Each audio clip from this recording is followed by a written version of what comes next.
Hey everyone, it's Miss Billman. We're on Unit 4, Lesson 2. This has to do with nets and surface area for non-rectangular prisms. So it already has the prefix non in front of that rectangular. These things may have, 8 sides. It might be an octagon or an octagonal prism. It could be a triangle and be a triangular prism. It could even be a square prism. But we will be looking at all of those. This will be a good refresher from Chapter 2 when we learned how to identify each of those shapes.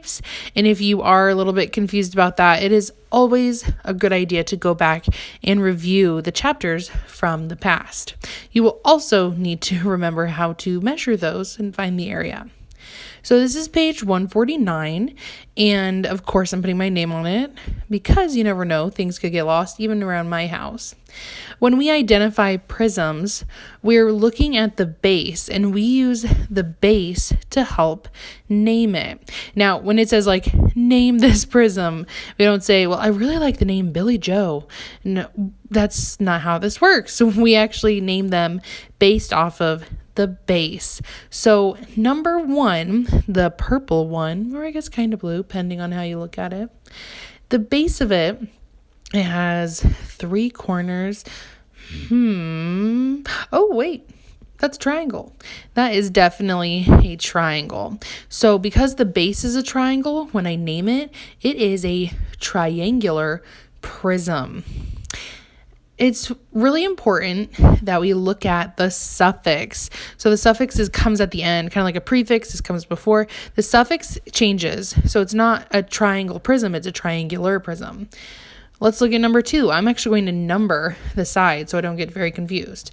There are 8 sides, and 8 is octo. So you think like an octopus, or I, for some odd reason, always think of Octomom when she had those 8 babies. So the base is an octagon, making the name of the shape an octagonal prism. So I took that word, and there is a suffix at the end. Number 3, it has 1, 2, 3, 4, 5, 6 sides. 6 equals hex. So the base is a hexagon, making the name of this prism a hexagonal prism.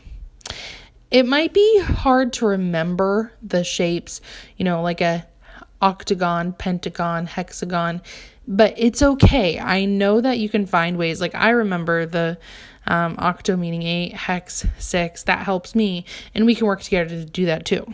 So number 7 says, what do you notice about the name of the base and the name of the prism?